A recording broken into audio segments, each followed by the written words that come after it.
지금 세계가 그러니까 이목이 집중된다 그러나요? 세계가 가장 관심을 갖고 있는 지금 나라가 있습니다. 그 나라가 지금 어느 나라인지 아세요? 그 나라가 브라질입니다. 왜냐하면 브라질에는 지금 왜 세계가 그 나라에 집중을 하고 있느냐?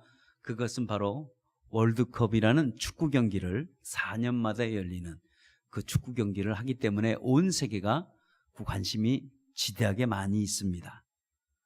그 월드컵이라는 이 축구 경기는 우리가 잘 알다시피 전반전이 있고 후반전은 게임을 치르게 됩니다.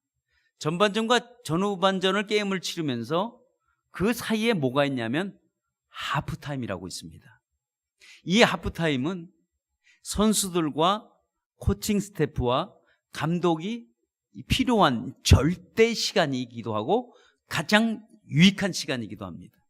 왜 하프타임이 그들에게 가장 유익하고 정말 이 시간이 절대적인 시간이냐 하면 전반전의 게임을 띄워놓고 앞으로 후반전의 게임을 어떻게 뛸 것이냐 라는 전략을 세울 수 있고, 그리고 후반전의 게임을 완전하게 승리로 이끌어 갈 수 있는 어떤 전략을 세워서 선수들에게 일일이 얘기해 줄 수 있는 시간이기 때문에 이 시간이 가장 필요한 시간이기도 합니다.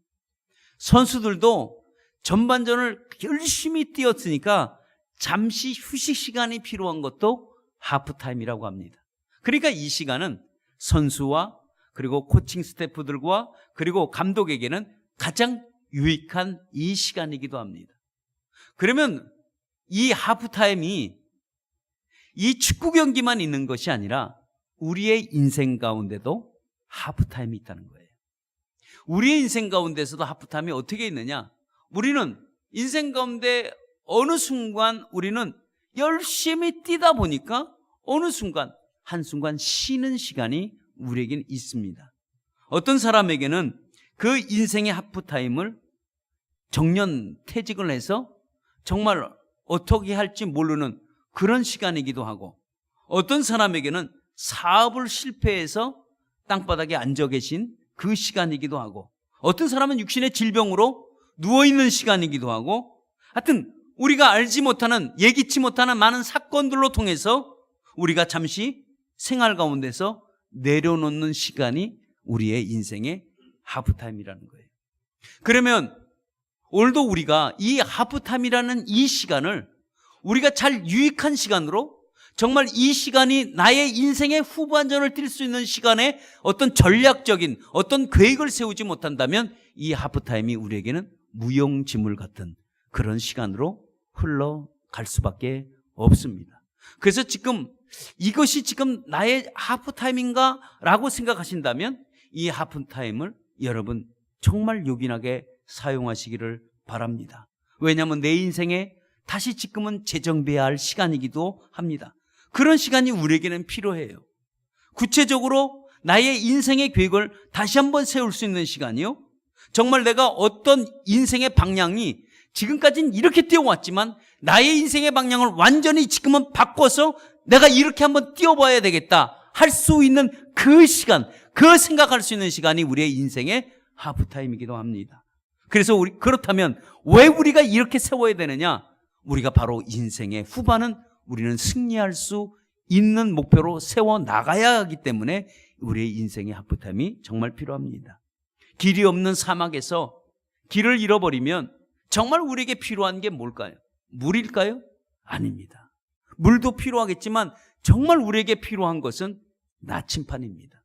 이 나침판은 우리에게 인생에 결정하지 못할 때 동서남북을 이걸 방향을 분명하게 가르쳐주기 때문에 그 나침판을 보고 우리가 길을 찾아갈 수 있는 거예요. 사막에서 길을 잃어버렸을 때는 물보다는 나침판입니다. 그러면 우리 인생의 하프타임에 맞이했을 때 정말 내 인생의 방향을 끌고 가고 나의 인생을 정말 목적으로 이끌고 갈 수 있는 유일한 방법 한 가지는 인생의 나침판 되시는 예수를 붙잡으시기를 축원합니다. 우리의 인생에 예수님이 나침판이에요. 그분이 우리의 인생의 가이드입니다. 그분이 우리의 인생의 내비게이션이에요. 그분이 우리를 이끌어가는데 가장 합리적이고 논리적이고 이성적이고 감성적이고 우리 이끌고 가시는 분이 바로 여러분 예수님이십니다.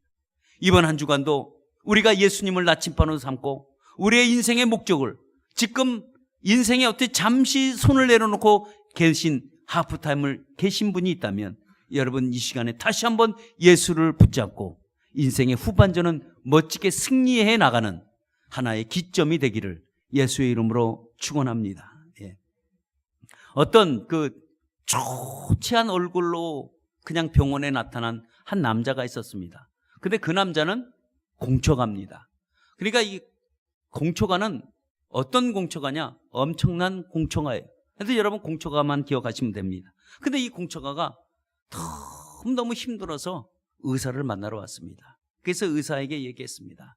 의사님, 내가 이 얼굴이 지금 이렇게 계속 말라가는데 그 이유는 내가 너무나 악몽에 시달리고 있습니다. 라는 거였습니다. 아니, 무슨 악몽에 시달립니까? 무슨 악몽이니까 한번 얘기를 해보십시오. 말해보시오. 라고 하니까 이 사람이 하는 얘기가 나는 매일 밤 10명의 아내랑 같이 지내고 있습니다. 그러니까 의사가 아니, 근데 그게 왜 악몽이죠? 라고 물어봤습니다. 그때 이 남자가 얘기했습니다. 아, 선생님 잘 모르시는군요.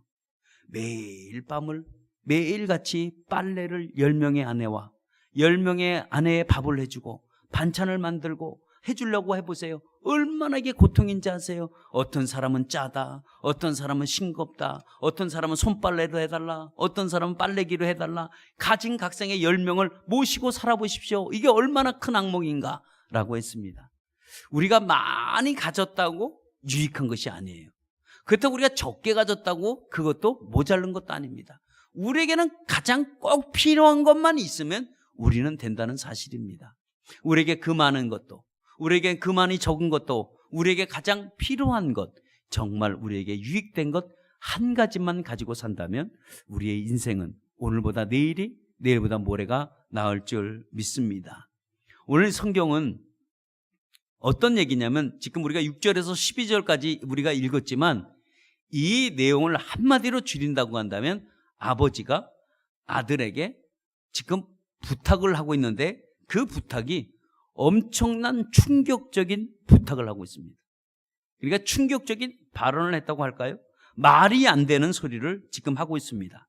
그 말이 안 되는 소리는 뭐냐면 오늘 아버지가 아들에게, 자식에게 번제단에 올라가라 라는 부탁을 합니다.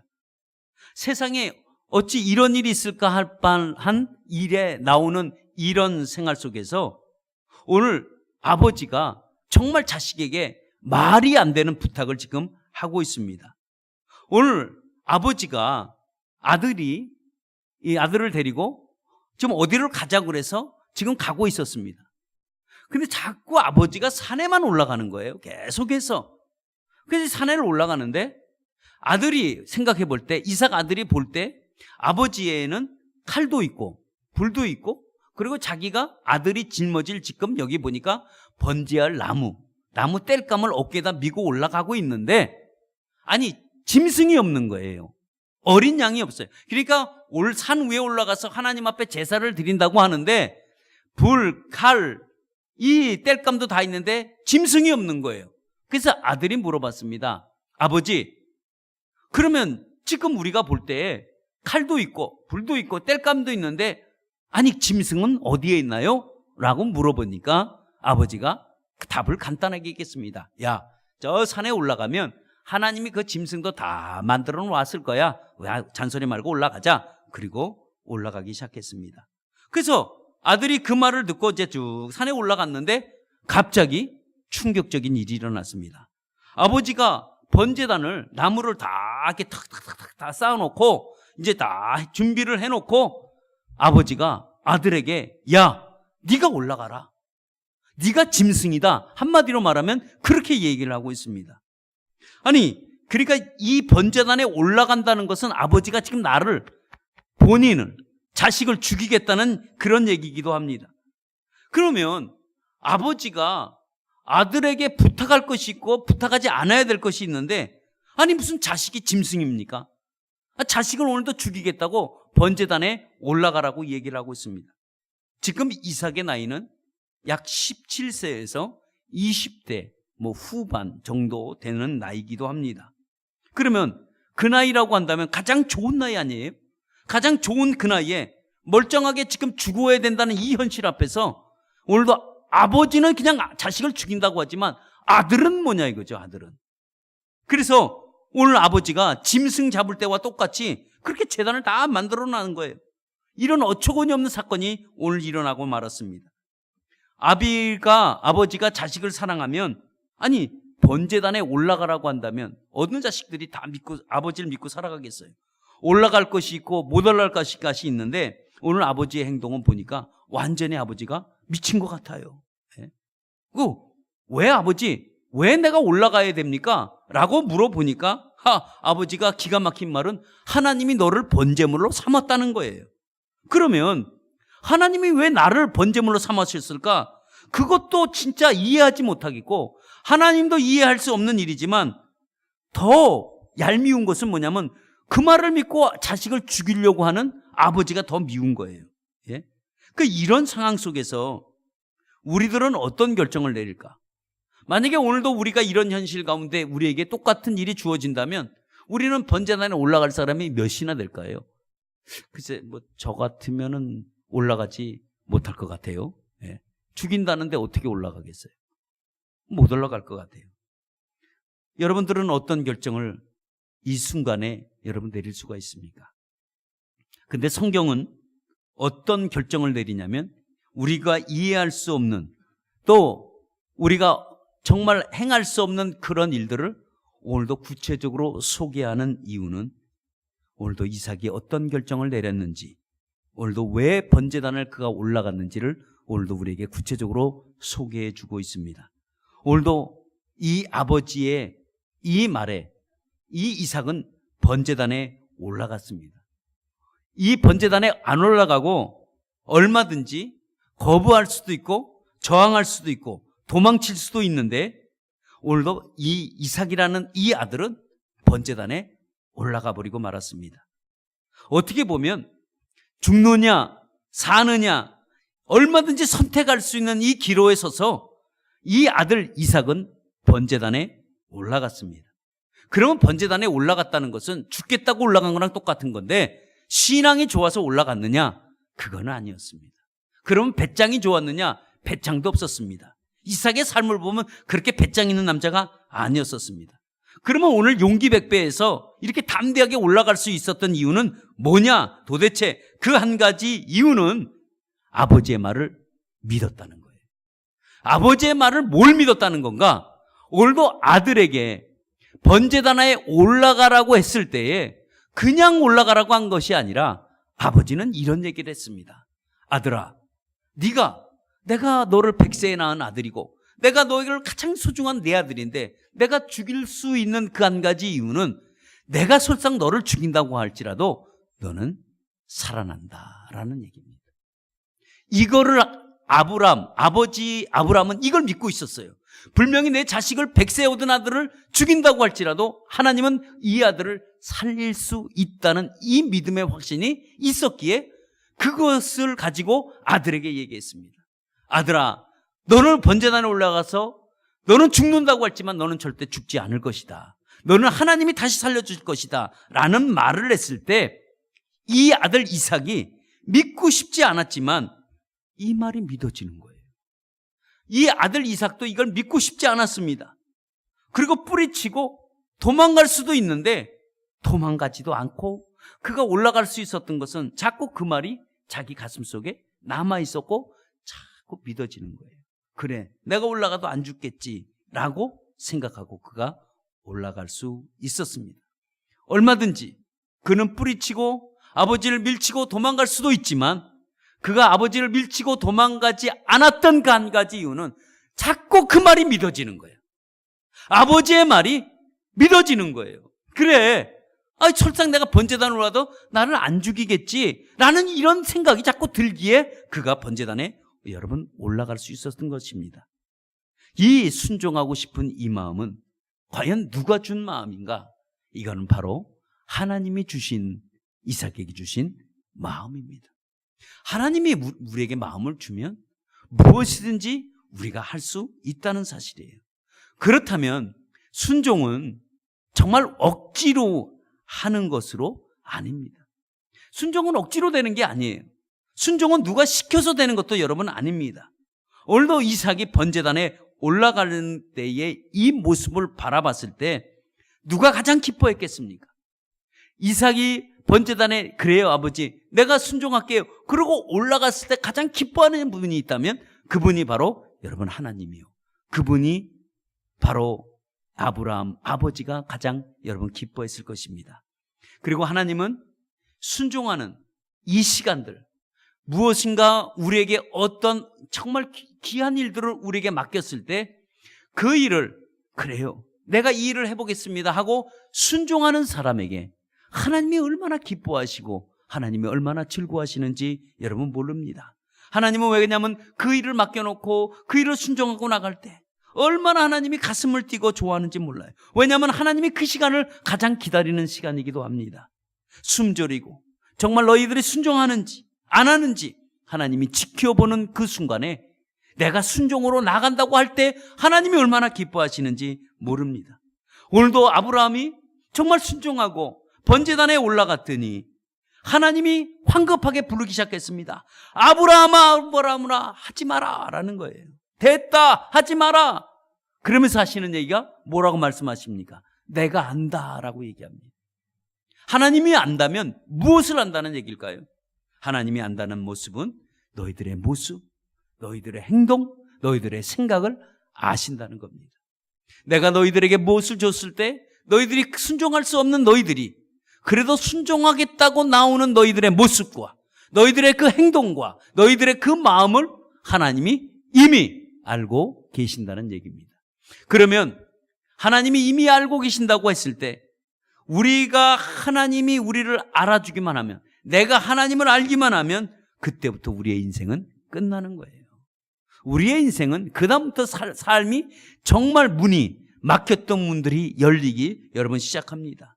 더 이상 말이 필요 없습니다. 하나님이 우리를 알아주면 그때부터 우리의 인생의 길은 시온의 대로를 걷는 줄 믿습니다. 우리가 살면서 하나님을 모르는 게 문제지 우리가 하나님만 안다면 그 문제, 인생의 모든 문제는 아주 답이 간단해집니다. 하나님은 절대로 이삭을 죽이고자 하는 마음이 없었고 이삭을 죽이고자 하는 계획도 없었습니다. 단지 있었다면 하나님은 그 이삭을 통해서 시험을 해보기를 원했습니다. 그래서 하나님은 때때로 자기를 사랑하는 자들에게 하나님은 이런 시험을 우리에게 줄 때가 참 많이 있습니다. 그렇다고 한다면 하나님이 주시는 시험은 하나님이 주시는 테스트는 반드시 통과해야 되는 줄 믿습니다. 하나님이 주시는 테스트는 패스를 해야 돼요. 왜냐하면 하나님께서 반드시 그 시험에 통과한 자를 하나님은 오늘도 축복의 통로로 사용하시고 하나님의 거룩한 일들에 쓰임받는 곳곳에 하나님이 세우시기 때문에 그렇습니다. 하나님은 이 시험에 통과한 자들만 정말 하나님의 뜻이 내 안에서 이루어지는 놀라운 축복을 우리가 경험할 수 있다는 사실입니다. 그렇다면 하나님이 오늘도 번제단을 아브라함이 다 만들어 놓고 아들 이삭에게 번제단에 올라가라 했을 때 이삭이 그 번제단이 두렵고 떨리고 내가 올라가면 죽는데 이런 마음이 있었다면 아무도 이삭이라고 할지라도 못 올라갔을 거예요. 근데 이삭이 번제단을 바라보는 그 순간에 번제단이 하나님의 품 같은 거예요. 하나님이 두 팔을 벌리고 이삭아 와라 올라와라 라고 하기 때문에 올라갈 수 있었다는 사실입니다. 우리가 때때로 순종하지 못한 어떤 일들을 바라볼 때 하나님은 우리에게 두 팔을 벌려서 와라 순종해라 라고 하면 우리는 누구든지 다 순종할 수 있습니다.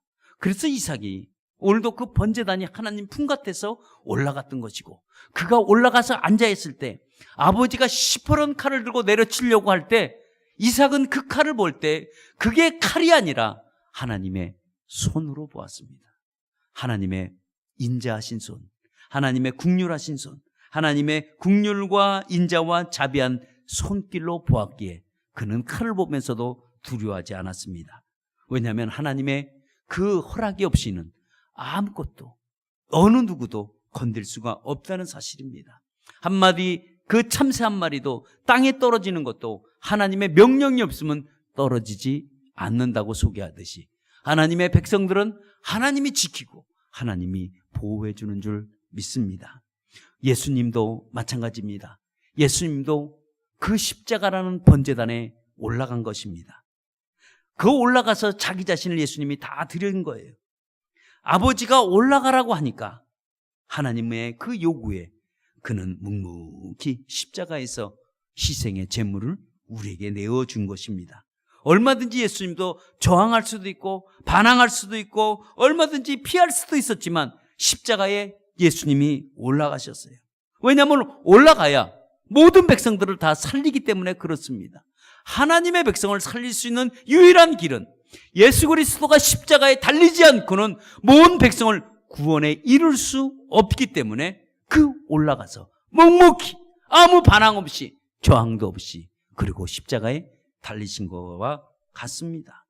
오늘도 예수님이 십자가에 올라가기를 거부하고 예수님이 십자가를 버렸다고 한다면 오늘도 우리가 이 자리에서 구원받을 백성들이 한 사람도 없습니다. 오늘도 그 십자가의 놀라운 구원의 역사가 오늘도 우리에게 임하여서 오늘도 우리가 구원의 길에 서서 오늘도 구원받은 백성이 되어서 하나님께 찬송할 수 있는 우리를 만들어 주셨다는 사실입니다. 오늘도 우리에게 죽음에서 생명으로 옮겨주시고 오늘도 우리에게 영원한 생명을 허락해 주신 그 놀라운 일들은 십자가의 번제단에 삼아 올라갔기 때문에 가능하다는 사실입니다. 그럼 십자가라는 뭘까요? 자기 자신을 내어드린 순종의 결과입니다. 그 결과가 우리에게는 축복으로 다가왔다는 사실입니다. 그렇다면 우리가 번제단에 올라가야 우리의 삶도 때때론 번제단을 만났을 때 번제단에 올라가야 오늘도 우리도 축복의 결과로 만든다는 사실입니다. 여러분, 우리가 올라가야 할 번제단은 무엇이 있을까요? 우리에게도 다 번제단이 있습니다. 여러분, 무엇인가 한번 생각해 보세요. 올라가기 싫은 거, 내가 할 수 없는 거, 그러나 자꾸 요구하는 거, 이것이 우리에게는 또 신앙생활하면서 번제단입니다. 어떤 사람은 번제단을 11조라고 하시는 분도 계세요. 낼 수도 없고 안 낼 수도 없고 내 자니 못 내겠고 안 내 자니 또 그런 것 같고 이것도 큰 그것도 번제단이기도 합니다. 또 전도도 어떤 분에게는 번제단입니다. 예? 분명히 전도하라고 하는데도 불구하고 전도를 하고 싶은데 전도는 하지 못하고 이것도 하긴 해야 되는데 할 수는 없고 이것도 번제단이기도 합니다. 또 어떤 사람에게는 봉사도 그렇고 어떤 사람에게는 헌금도 그렇고 하여튼 우리에게 자꾸 하나님은 요구하는데도 불구하고 나는 이걸 못하고 있는 거예요. 만약에 이것이 번제단이라고 만약에 여러분들이 느끼신다면 그 번제단은 올라가기를 축원합니다. 왜냐하면 번제단은 올라가야 돼요. 할 수도 없고 안 할 수도 없고 이런 신앙의 갈등 속에 있다고 한다면 여러분 하나님이 요구하시는 것 여러분 버티기 힘듭니다. 그렇다면 우리는 번제단에 올라가시기를 축원합니다. 우리가 죽는 것 같지만 절대로 올라가면 죽지 않는다는 사실입니다. 왜? 우리가 번제단에 올라가야 우리가 비로소 축복의 지름길을 만날 수가 있기 때문에 그렇습니다. 하나님이 오라고 한다면 하나님이 올라왔을 때 우리에게 뭘 만들어주냐면 축복의 진수성찬을 가득 만들어 놓고 올라와서 먹고 더불어 마시자는 겁니다. 오늘도 여러분 순종은 다른 의미가 아닙니다. 축복의 통로가 됩니다. 그 순종을 통해서 여러분 우리에게 통로가 되어진다면 축복의 통로가 되어진다면 여러분들은 순종하는 저와 여러분 되시기를 바랍니다. 그러면 우리가 갖고 있는 이 번제단은 다른 게 아니라 번제단은 오직 순종만 요구된다는 사실입니다. 한번 따라하겠습니다. 번제단은 오직 순종만 요구된다. 번제단 앞에는 순종만 요구됩니다. 이삭은 번제단 앞에서 변명을 하거나 말을 하거나 하지 않았습니다. 묵묵히 결박을 당해서 여러분 올라갔습니다. 시퍼런 칼 앞에서도 그 순종했던 그 한 가지 이유는 아버지께 순종하는 것이 하나님께 순종하는 것으로 알았습니다. 오늘도 아버지가 자기 아들에게 본인에게 말도 안 되는 것을 요구했습니다. 내가 짐승도 아닌데 그러고 하고 거부할 수도 있고 100세가 넘은 아버지를 밀치고 도망갈 수도 있고 그러나 그는 묵묵히 번제단에 올라갔습니다. 번제단의 희생 없이 순종할 수가 없습니다. 번제단은 다른 것을 요구하지 않습니다. 정말 번제단은 많은 것을 요구하지도 않습니다. 오직 순종만 요구한다는 사실입니다. 이것만이 우리가 살 길입니다. 우리가 신앙의 번제단 앞에서 순종할까 말까 여러분 고민하지 마시고 여러분 순종해도 되고 순종을 안 해도 됩니다. 여러분들이 순종 안 해도 손해볼 건 없습니다. 그러나 순종하면 여러분들에게 얻어지는 축복은 정말로 다릅니다. 그래서 우리가 순종하면 하나님께 큰 축복의 통로로 사용하신다는 이 사실을 기억하시고 순종하는데 여러분 주저하지 않기를 축원합니다. 안양 은간교회가 있는데요. 안양에 가면 거기 가면 이제 가티모스 목장이 있습니다. 근데 거기 목녀가 최미순 집사님이 계신데 이 최미순 집사님은 20년 전에 아이를 낳았습니다. 아이를 낳고 100일이 지나자마자 이상한 몸에 바이러스가 생겼습니다. 근데 이거 이상한 바이러스는 다른 바이러스가 아니라 온몸을 마비시키는 바이러스였습니다. 그러니까 이 아기를 100일이 됐는데 아기가 낳고 나자마자 100일 지나서 그때부터 온몸에 마비 증세가 왔는데 손가락 하나 발가락 하나 갖다 가지 못하는 병이었습니다. 그래서 그냥 계속 누워 있었는데 어느 순간 조금 차도가 나기 시작한 거예요. 발가락이 움직이기 시작하고 손가락이 끝이 움직이기 시작했습니다. 그래서 이제 몸이 점차 회복이 됐는데 지금도 이제 완전하게 회복된 게 아니고 6개월에 한 번씩 1년에 한 번씩 이 바이러스가 몸에 확 도진다고 그래요. 그러면 그때는 어떻게 되냐? 꼼짝없이 누워 있어야 된대요. 그러니까 은행 한 번 갔다 오면 하루 종일 누워 있어야 되고 또 시장 한 번 나가려면 하루 종일 누워 있어야 된다고 합니다. 그래서 그 병명이 나중에 판명이 됐는데 뭐냐면 다발성 경수 척추염이라는 병이었었습니다. 그래서 이 병은 약이 얼마나 독한지 이 병이 걸 때 약을 먹으면 온몸이 찐빵같이 퉁퉁 부어오르는 이런 병이라고 합니다.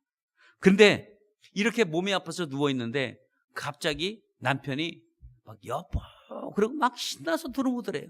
그래서 왜 그러냐고 누워서 이제 남편을 맞이했는데 내가 드디어 목자가 됐어 그러더라는 거예요. 그래서 여보 목자가 뭔데? 라고 얘기하니까 아니 당신은 일주일에 밥만 한 번 해주면 돼. 그래서 그런 거구나 라고 해서 밥만 해주면 되겠지 라고 생각했는데 그게 아니더라는 거예요. 반찬도 만들어야죠. 목원들이 오려면 청소도 해야 되죠.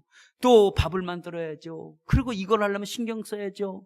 그리고 이걸 하다 보니까 몸이 정상이 아닌데도 불구하고 이거를 하려고 하니까 얼마나 힘든지 자기는 매주 이게 고난이라는 거예요. 고난주간이래.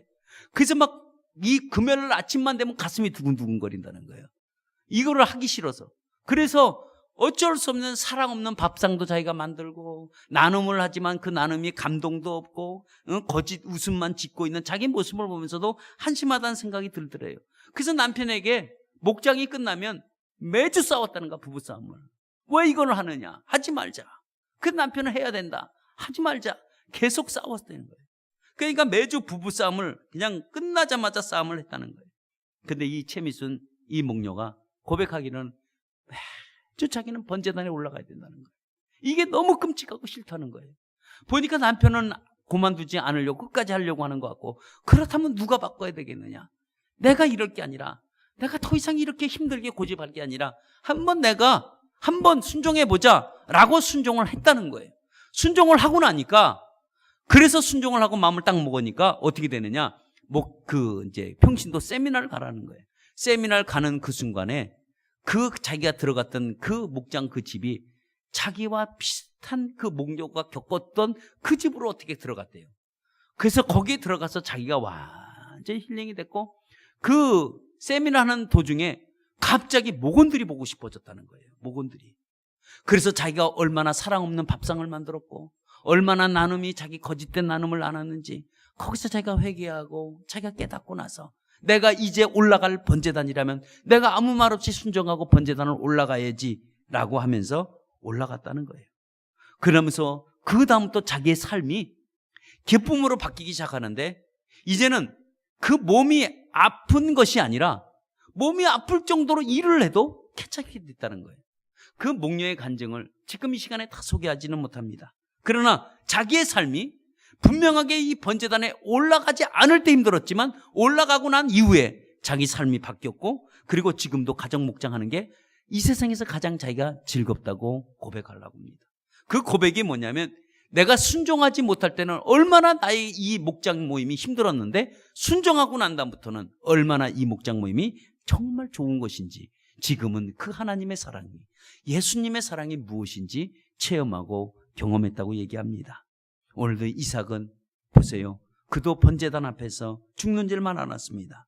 그러나 그 죽음의 자리가 하나님이 개입하심으로 인해서 그 자리가 여러분 축복의 삶으로 바뀌었습니다. 그의 생애 한번 보세요. 이삭의 생애는 정말 평탄한 삶을 살았습니다. 누구보다도 정말 만족을 누리는 삶을 살은 사람 중에, 성경의 인물 중에서 이삭의 단 한 사람밖에 없습니다. 여러분, 우리들도 올라가기 어려운 것들, 가장 힘든 것들, 그게 우리에게 번제단이라고 한다면 여러분, 이 번제단을 만나실 때 여러분 순종하시기를 축원합니다. 번제단은 우리에게 여러분 축복의 계단입니다. 물론 우리가 이 순종한다는 거 절대로 쉬운 것은 아닙니다. 우리가 신앙생활하면서 가장 어렵고 힘든 것이 있다면 우리에게 번제단입니다. 그러나 그 번제단을 만났을 때 우리는 다른 방향으로 선택하지 마시고 순종하는 방향으로 선택하시기를 축원합니다. 왜냐하면 하나님이 그걸 원하시기 때문에 하나님 앞에 하나님이 오늘도 우리에게 번제단을 올려놓고 우리에게 순종할 걸 요구하고 있습니다. 여러분, 이삭이 다른 사람이 아닙니다. 오늘 이삭이 바로 저와 여러분입니다. 내 생각보다는 하나님의 생각을 가지고 순종하면 축복의 넝쿨채로 들어올 줄 믿습니다. 지금도 이제 제가 가끔 이제 이게 북한산을 이렇게 월요일날 아니면 화요일날 이렇게 북한산을 가는데, 제가 이제 연구소에서 사역을 할 때는 연구소의 사역의 일이 얼마나 일이 많은지 정말 해도 끝이 없는 게 연구소의 일입니다. 그래서 우리 또 금요일날 철야에는 이제 그 주일날 말씀을 전하시는 목사님들을 위해서 밤새도록 기도해요. 그러니까 밤새도록 기도하면 한 새벽 6시에 끝납니다. 그럼 새벽 6시에 이제 집에 온몸이 지쳐서 끌고 집에 들어오면 두 가지 생각이 나는 거예요. 잠을 잘까? 어떡할까? 그러다 잠을 자지 말고 산에 가야지 하고 청계산을 다니기 시작했습니다. 청계산을 매주 토요일날 올라가서 잠 안 자고 바로 청계산을 올라가면 처음에 올라갈 때는 얼마나 힘든지 몰라요. 그래서 여러분 혹시 여기 청계산 가시분 보시면 알겠지만 자주 가니까 60분이면 1시간이면 올라갔다 내려올 수 있는 거예요. 어느 정도 조금 올라가니까 55분대로 끊었어요. 어떨 때는 50분에 끊어요. 이제 50분이면 청계산 올라갔다가 뛰어서 내려오는 거예요. 그럼 딱 50분 걸려요. 이제 그렇게 다녔습니다. 그런데 이제 미국을 다녀오고 캠프를 가고 그러다 어쩌다 청계산 한번 가보려면 거의 죽는 맛이야. 시간과 관계없어요. 시간과 관계없어. 올라가다 쉬고 그래요. 이게 왜 그럴까요? 이게 자주 다니면 괜찮은데 자주 안 다니고 어쩌다 한번 가려면 정말 죽을 맛이기도 합니다. 제가 뭘 말씀하려고 하는 거냐면 여러분, 순종도 마찬가지입니다.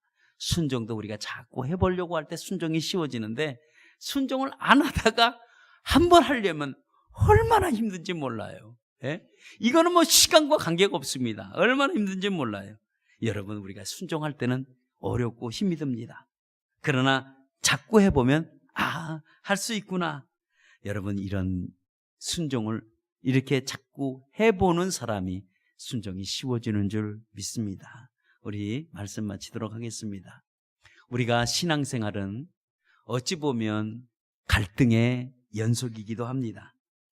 결국은 내가 하냐 못하냐 어떻게 보면 이 싸움이기도 해요. 아이고, 이걸 해야 되냐 안 해야 되냐, 아이고 못해, 난 못해. 그래서 모태 신앙인지 몰라도 하여튼 순종은 여러분 자주 하시기를 축원합니다. 망설임이 없이 자주 할 수 있는 이런 우리 모습이 되기를 축원합니다. 우리가 결론 맺습니다. 이삭은 정말로 순종할 수 없는 상황 속에서 오늘도 순종했습니다. 목숨을 버리면서까지 그는 순종한 결과 하나님이 얼마나 기뻐하시고 얼마나 하나님이 춤추듯이 그를 세워주길 원했는지 모릅니다. 여러분, 그 순종이 인생의 큰 축복을 가져다 줍니다. 하나님이 번제단에 올라가라고 했을 때 하나님은 번제단을 쉽게 올라가도록 만들어 주십니다. 하나님의 시험은 축복을 위한 여러분 통로라는 거 기억하시길 바랍니다. 축복은 순종을 통해서 내 삶에 몰려옵니다. 순종이 너무 힘듭니다. 그러나 하나님은 우리에게 할 수 있는 것만 우리에게 요구한다는 사실입니다. 죽는 것 같지만 영원히 살도록 우리를 만들어 주신 것이 바로 번제단입니다. 오늘도 우리가 신앙의 번제단을 만나면 항상 순종하는 여러분들이 되어서 축복의 통로로 삼는 하나님을 만나는 여러분 되시길 바랍니다.